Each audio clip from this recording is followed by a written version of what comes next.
Hello guys, welcome back to Pre-Workout Podcast. Balik lagi bersama gue Bam. Dan hari ini gue ditemenin ada Erwin, ada Coach Erwin dan juga ada Coach IM Hasibuan.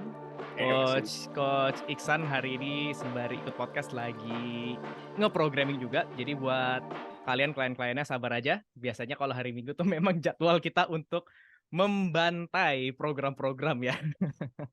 Jadwalnya kita Membantai tuh atau dibantai? membantai dan dibantai.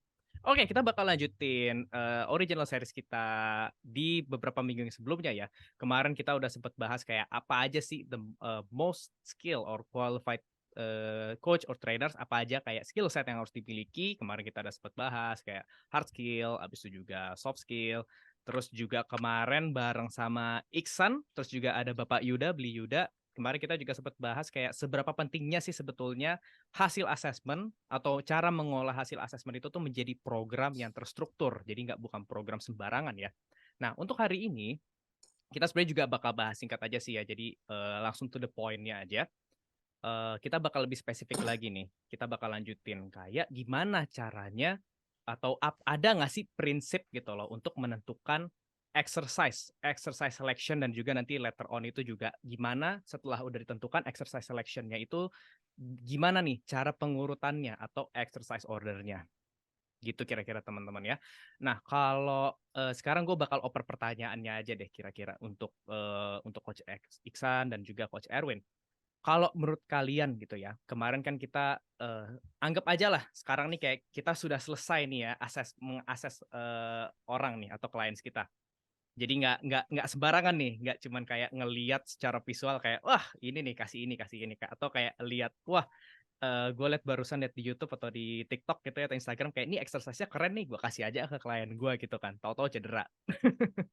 Nah, anggaplah sekarang kayak kita nih udah ada gitu ya hasil asesmennya ya. Nah, sekarang gimana sih cara kalian tuh untuk menentukan exercise untuk klien-klien kalian? Di mana kayak sekarang juga di tahun 2022 ya, kita tuh personal trainer juga semakin terekspos dengan banyaknya exercise library kayak kita udah tahu sekarang kayak misalnya gerakan upper pull, upper push, lower pull, lower push gitu ya. Dan sekarang juga ada unilateral, kontralateral, bilateral dan lain-lain gitu ya.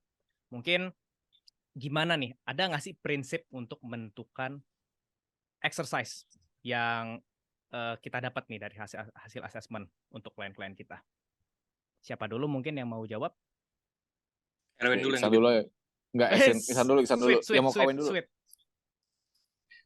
Kawin atau nikah nih? Aduh. Hey, ini podcast yang family friendly, jadi jangan sembarangan. Oke, jadi dari gua dulu aja ya. Oke, jadi kalau dari gua sendiri, misalkan gua udah selesai assessment ke klien, gua itu biasanya akan minta dia bayar dulu, tentunya. Enggak, bercanda. Itu biasa, itu soal belakangan. Nah, kalau soal exercise, jadi itu gua kan kayak lu tadi bilang nih, exercise library itu banyak banget. Lu makin pintar, exercise lu bakal makin banyak. Lu kayak satu jenis squat aja gue rasa buat lu nggak akan cukup gitu, kayak wah kayaknya gue bakal explore ini karena lu akan yang satu mengcover sisi A, B, dan C gitu let's say, dan yang lain tuh beda lagi. Cuman balik lagi sebenarnya the rule of thumb adalah lu stick to the basic dulu setelah assessment. Cuman lu lihat misalkan let's say di assessmentnya dia kekurangan ROM di mana, bukan berarti dia cacat, bukan kita memvonis, tapi lebih kayak sekarang tuh badannya lagi stuck di posisi apa nih gitu. Dia mampu nggak mengerjakan exercise yang sekiranya baseline-nya dulu. Kalau memang dasarnya dari assessment nggak memungkinkan, which is rare case lah ya, jarang banget ada kayak gitu.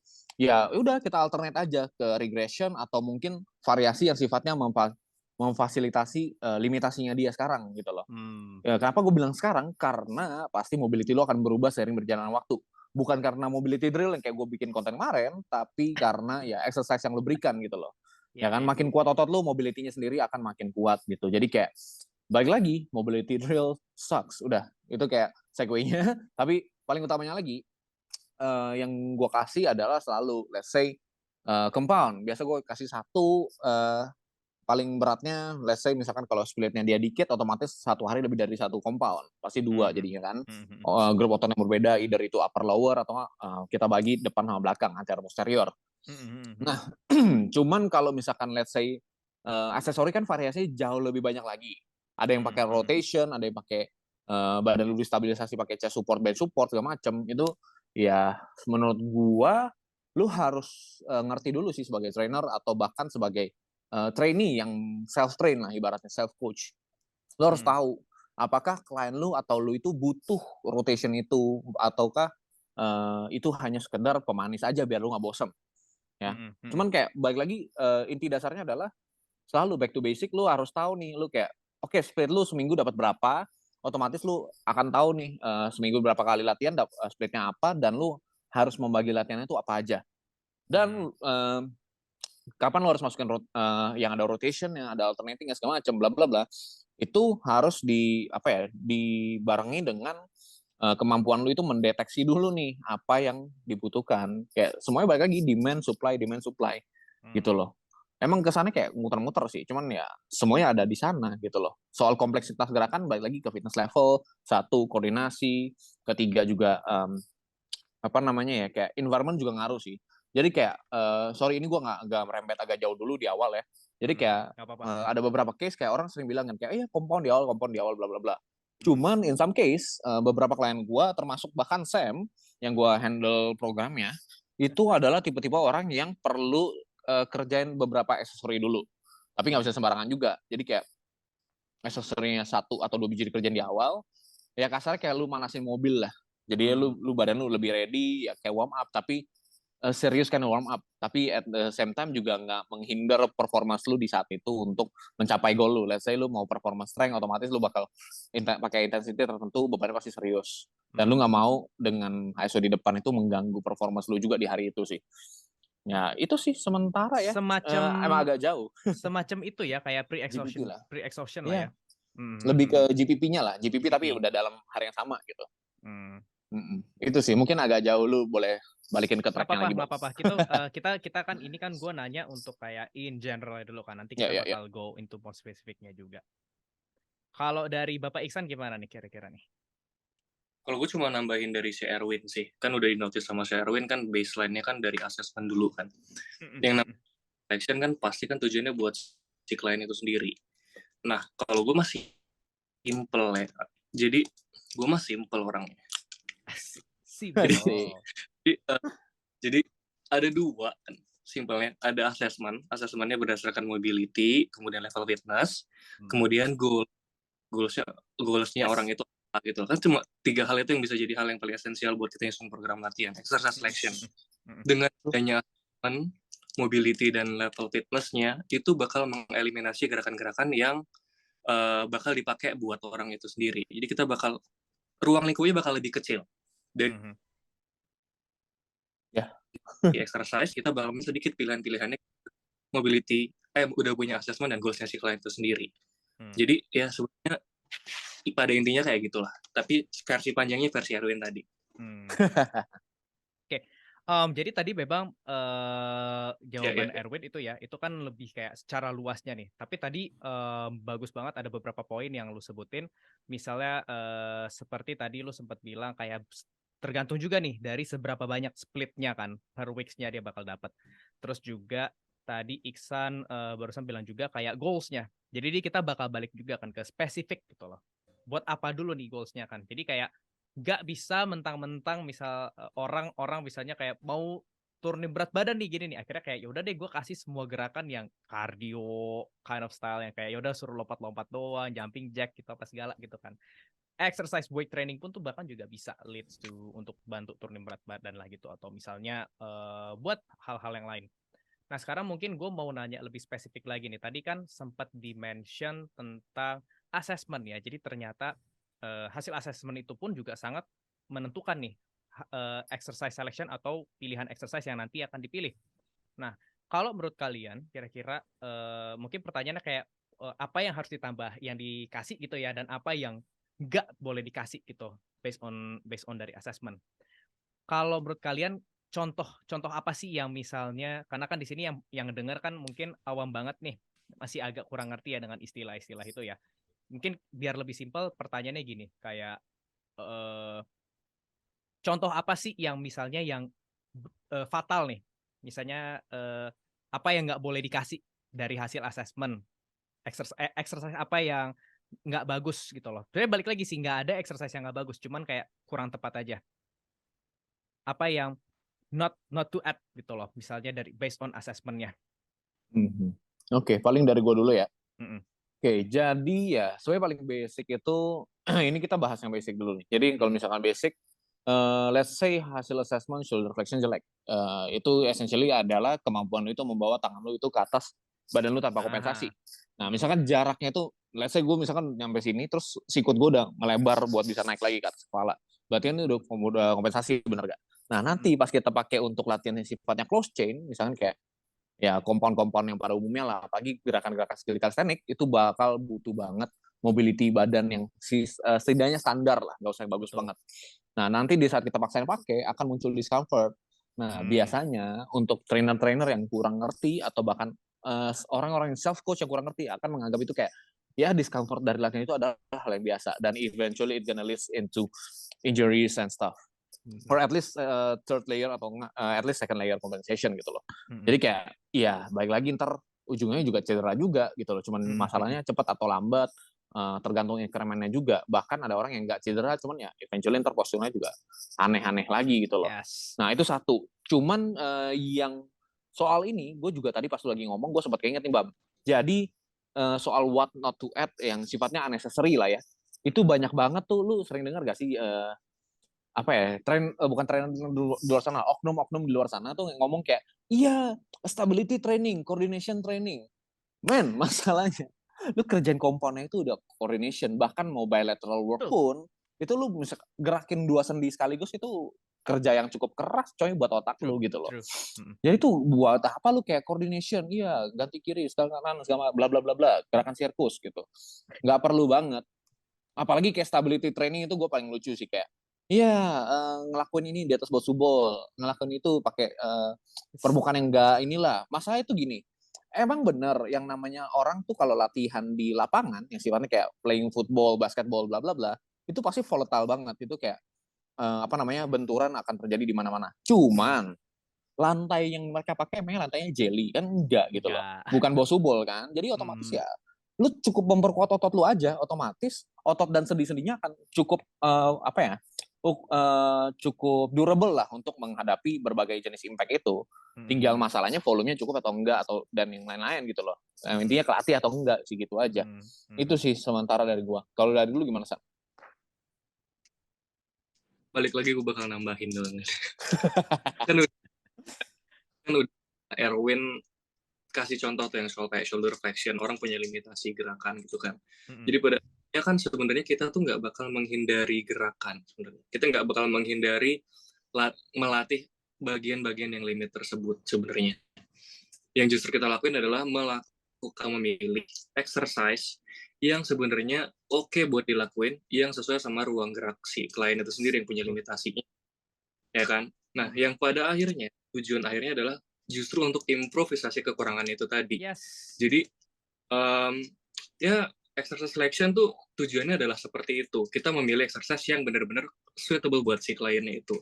Jadi bukannya kita menghindari exercise gara-gara kayak, oh ini malah bikin kamu sakit, bukan. Tapi kayak ini belum waktunya aja buat kita lakuin gitu loh. Karena kita masih ada kekurangannya. Itu sih. Bener banget. Itu pas banget juga untuk ke pertanyaan berikutnya lagi ya, atau topik berikutnya ya. Jadi tadi Erwin sempat mention, terus Iksan juga tadi lanjutin juga ya tentang exercise selection. Jadi kadang-kadang memang mungkin untuk beberapa clients ya, misalnya kayak dia spesifik nih, kita pakai contoh aja lah calisthenics gitu ya. Latihan nih, mau latihan sama coachnya kan, terus di assessment, terus bisa ternyata, oh shoulder flexionnya masih kurang nih gitu kan. Sementara kayak bayangan dia ketika kayak, oh gue latihan calisthenics pasti gue langsung chin up atau pull up gitu kan. Atau mungkin buru-buru kayak, oh gue mau langsung latihan muscle up gitu kan. Tapi ya kadang-kadang juga kita harus lihat dulu, kalau memang hasil assessmentnya belum mencukupi dia melakukan gerakan itu, ya udah kita kasih regressionnya dulu gerakannya, or in a way masih exercise yang melatih otot yang sama lah di gerakan itu. Jadi kadang ya kita harus memperluas juga sih knowledge kita supaya kita bisa menjelaskan nih ke klien kita kayak, enggak loh, lu tuh ngelakuin gerakan ini tuh bukan seolah-olah nih kayak buat tuh jadi cupu nih gitu kan, buat tuh jadi cupu. Tapi Ya. yang tadi barusan Iksan bilang, eventually ini nanti bakal kita progress gerakannya. Iya benar. Ini by the way gue bakal nimpalin lagi sih soal ini. Tadi gue sorry, gue nggak ke cover soal itu soalnya kayak soal yang kayak stability sama itu gue jujur udah gatal banget pengen ngomong. Nah, soal ya progression regression itu balik lagi sih sebenarnya emang ya kalau shoulder mobility lu nggak mencukupi, otomatis kita nggak akan kasih yang sifatnya arms overhead dengan full ROM gitu. Nah, tujuannya si progression itu sama regression itu apa sih sebenarnya? Kayak balik lagi untuk menguatkan sama kayak tadi gue jelasin lagi gitu loh. Kalau misalkan otot lu udah kuat, mobility-nya akan cukup bagus nantinya eventually gitu. Karena ya badan lo akan merasa aman dengan kapabilitas yang sekarang gitu loh. Jadi kayak ya udahlah buat apa sih mobility aneh-aneh gitu, dan tujuan yang baik lagi regression itu nggak buat humiliating kayak lu bilang juga Bang. Nah, tujuannya ya kan ya biar safety reason aja sih, bukannya dan kalau kita tarik benangnya lagi, assessment bukan buat memvonis orang cacat, tapi lebih kayak tahu lu itu ada di anak tangga keberapa sih gitu loh. Sedangkan let's say pull up itu ada anak tangga kelima, chin up itu keempat atau ketiga. Tapi ternyata si orang ini baru mampu di tangga kedua di si inverted row let's say. Gitu kan itu bukan memvonis lu cacat, tapi lebih kayak ngasih tahu nih lu itu belum siap. Nah, mari kita persiapkan lu biar lu bisa chin up atau nggak pull up. That's it, bukan untuk vonis-vonisan. Karena kan kita bukan dokter anyways, ya nggak? I see. Soalnya gue nggak tahu kalau ngaku-ngaku ya. Real talk. Iya. Jadi itu setuju banget sih gue. Jadi ini menjawab juga tadi belum gue tanya tapi udah kejawab sama Erwin. Jadi kayak gimana sih caranya kita tuh memilih exercise yang optimal untuk kita. Jadi balik lagi sebenarnya there's no such thing as bad exercise sebetulnya ya, in my opinion. Cuman kayak ya balik lagi ke tujuan awalnya dari assessment itu tadi kata Erwin ya bukan untuk memvonis kalau orang tersebut tuh cacat gitu, tapi setidaknya kita tahu lu tuh sekarang ada di mana, where your starting point, dan kita bantu untuk improve. Tadi Erwin juga kasih example ya, misalnya kayak gue mau bisa chin up gitu kan ya. Kalau bisa aja ternyata pas di hasil assessmentnya kayak shoulder flexion-nya kurang gitu ya udah kalian nggak sebagai coach nggak harus maksain gitu loh, kayak ayo langsung aja deh rack chin up gitu kan, atau langsung ngelakuin resistance bench chin up gitu kan. Yang eventually nanti ujung-ujungnya bakal leads to injury juga, yang apa-apa mulai dulu aja dari yang posisinya horizontal dulu. As the time goes pasti dia semakin kuat, mobility-nya bakal increase juga, shoulder flexion-nya bakal nambah, baru nanti pelan-pelan dikasih ke sana. Mungkin sebelum lanjut ke pertanyaan berikutnya ada mau nambahin lagi San? Gue bakal memberi contoh dari cara kemudian apa yang harus kita lakuin terhadap hasil asesmennya itu aja. Simpelnya kayak yang kita jelasin, yang Erwin jelasin tadi soal shoulder flexion. Kalau orang punya limitasi di shoulder flexionnya, let's say dia nggak bisa shoulder overhead press yang full range of motion, yang dia tangannya nggak banget sejajar sama telinga, dan dia cuma bisa mungkin sekitar berapa ya, kayak biasa sih limitasinya orang tuh berapa ya? Ya 90 lah biasanya. 90 lah. Nah sekarang buat latihan bahu tuh nggak cuma overhead press doang cuy, cara eksekusinya nggak harus berdiri tegak lurus dan dorong kaki, incline aja juga bisa kena bahu. Nah jadi dari sekian banyak pilihan exercise, dari overhead press ke incline, yang incline-nya dari 90 derajat turun ke 75, turun ke 60, turun ke 45. Nah posisi incline mana yang lebih cocok untuk dia dorong dumbbell-nya ke atas, yang dimana dia nggak bikin bahunya sakit. Yang awalnya mungkin kita bisa pilih yang awalnya dari pilihannya ada dumbbell overhead press, mungkin kita bisa ganti ke landmine press atau wall overhead press dengan posisi incline yang nyesuaiin sama degree limitasinya kita.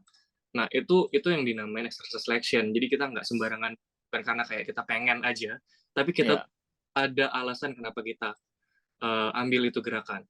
Kayak yang kemarin, bukan sekedar ini ya San ya, bukan sekedar lihat dari buku atau sekedar random kayak teori kita sendiri kayaknya works nih. Anekdot lah ya, anekdot. Kan balik lagi yang kita kerjakan adalah sifatnya somehow universal juga kan, ada baseline-nya dulu baru kita sesuaikan, kita personalize, bukan kayak fully anekdot di luar baseline-nya. Oke, sorry lanjut. Dan range of motion juga merupakan progression kan, ya kan? Ini kan progression mulai dari range of motion, mulai dari repetisi, beban, dan sets kan. Itu kan semua progression juga.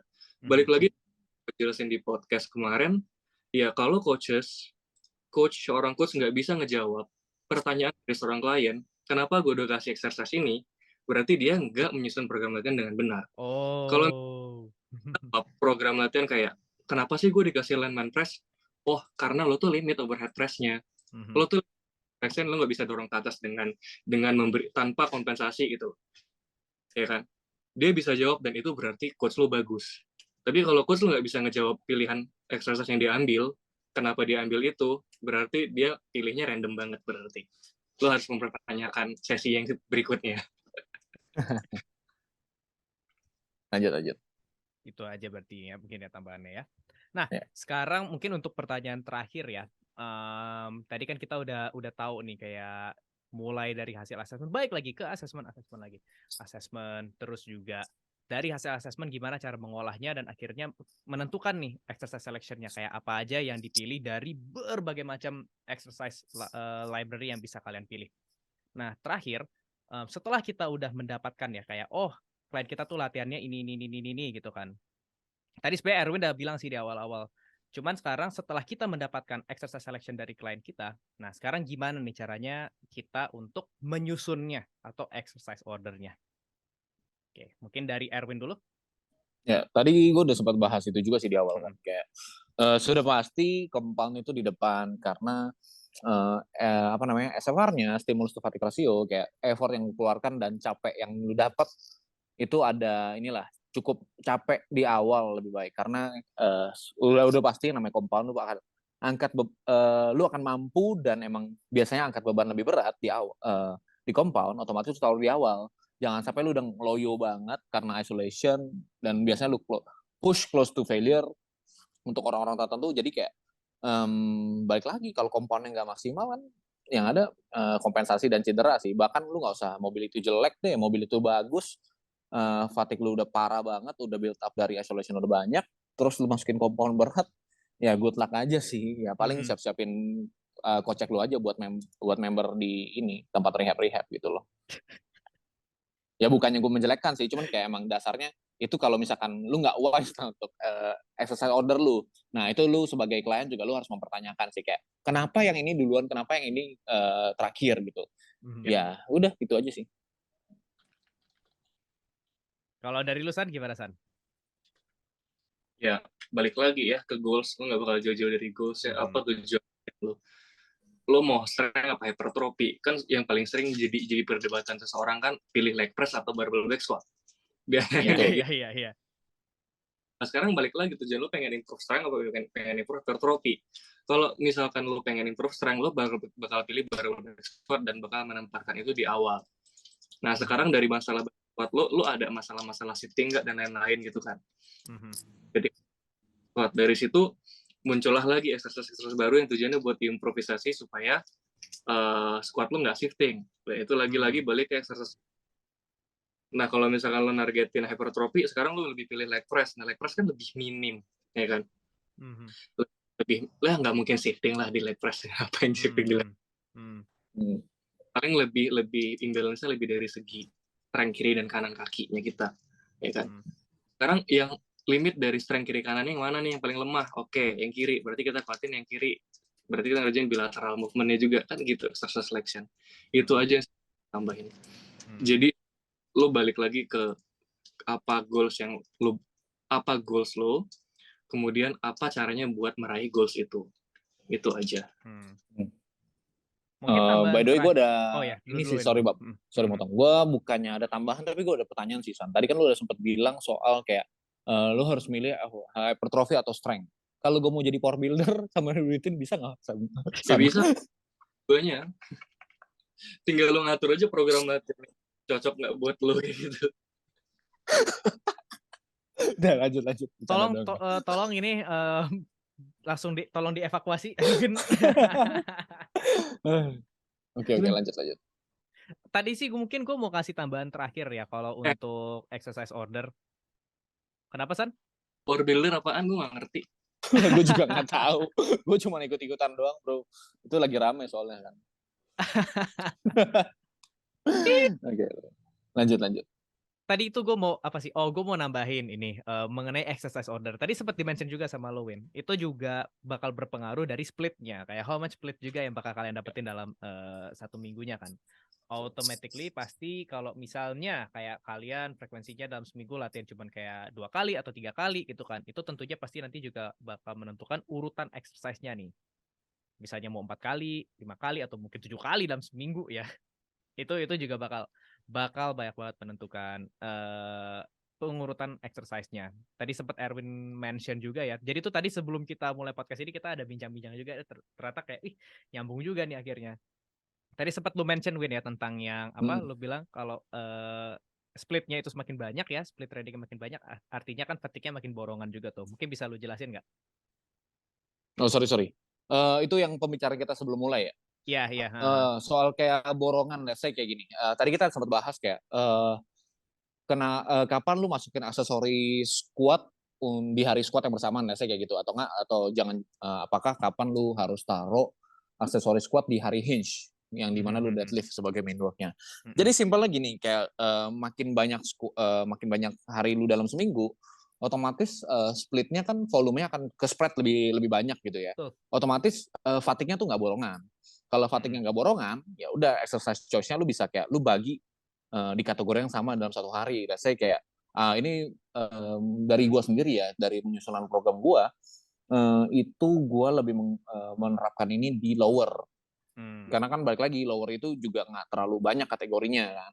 Kayak si exercise choice-nya juga paling cuman kayak dimainin bilateral unilateral gitulah. Nah, jadi kalau gue bagi ini adalah kalau misalkan splitnya 5 hari, otomatis fatigue yang nggak segede yang 4 hari, gue akan taruh aksesori yang sifatnya anterior buat si squat dan lain-lain, itu tuh di hari yang sama dengan squat. Beda kalau misalkan let's say orang ini cuma punya waktu seminggu 4 kali, otomatis variasi dalam seharinya akan lumayan banyak, atau nggak at least fatigue yang dia dapat dari hari itu untuk latihannya juga akan lebih banyak dibanding yang 5 hari. Nah, otomatis gue nggak mau bikin dia terlalu capek sampai kompensasi dan lain-lain, gue akan taruh aksesori squat day, squat itu gue akan kasih aksesorinya hinge mostly, sama let's say glutes atau apalah, dan core gitu. Dan sebaliknya akan gue taruh yang si aksesori squat, gue akan masukin di hari hinge. Ya seperti itu sih, cukup simple logic. Mungkin juga ada orang yang nggak akan setuju juga, doesn't matter. Tapi so far ini yang gue kasih ke klien gue dan ini works dan gak menyebabkan mereka cedera juga gitu loh. Itu aja sih. Oh, berarti lu juga ya, teori gue nih. Iya, soalnya kan gue anekdot juga bro. Kalau misalkan ini gue nggak bisa berekspresi dong, terkekang gue. Oke. Udah lanjut. Oke.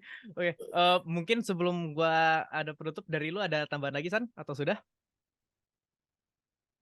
Udah oke. All good Udah ya. cukup gua. Oke, tadi sih sebetulnya menarik juga sih kita mungkin next time di next podcast ya. Ini mungkin bisa menjawab juga ke pertanyaan-pertanyaan orang-orang yang kayak nanya kayak betternya gue latihan tuh seminggu 2 kali atau 3 kali atau 5 kali gitu, yang paling optimal tuh yang berapa gitu kan. Mungkin next time kita bisa bahas podcast itu juga, kita bahas lebih spesifik lagi. Cuman untuk hari ini kita sudah selesai untuk podcastnya. Thank you banget untuk Erwin dan juga Iksan yang sudah menemani kita juga nih sebaring ke programming. Berapa program lagi, Pak? Baru 1 belum kelar gue. Iya. Jadi thank you banget buat Iksan. Kalian bisa follow Instagramnya Iksan di @im_hasibuan. Isan juga bentar lagi sudah mau menikah nih. Asik, congratulations. Congratulations. Dan juga untuk TikTok bisa follow di mana, San, kalau TikTok, San? Di Power Tenix.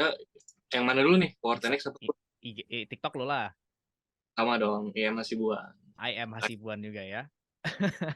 Kalau lu, Win, bisa follow. Oh ya, Instagram Erwin tuh di @erwin.kang. Betul gak sih? Yes, KHG. Kang. Kalau TikToknya lebih baik gak usah, karena TikTok gue itu cuma buka grup chat, lihat meme yang di-share udah beres. Jadi lebih baik follow-nya di IG aja. Follow di IG ya. Oh iya, dan jangan lupa teman-teman untuk follow Instagram kita di @4tennis.id dan juga cek Spotify kita di Pre-Workout Podcast dan juga di YouTube di Pre-Workout Podcast juga sahabat, dan juga di TikTok kita juga sekarang udah mulai rutin posting konten kita juga ya di 4tennis.id, dan juga stay tune terus, kita pasti akan selalu post di setiap hari Jumat jam 12 siang dan juga jam 12 siang. Ya betul, jam 12 siang ya untuk podcastnya ya. Itu aja untuk teman-teman. Thank you for tuning in and sampai jumpa di episode berikutnya. Thank you guys. Bye. Thank you. Bye-bye.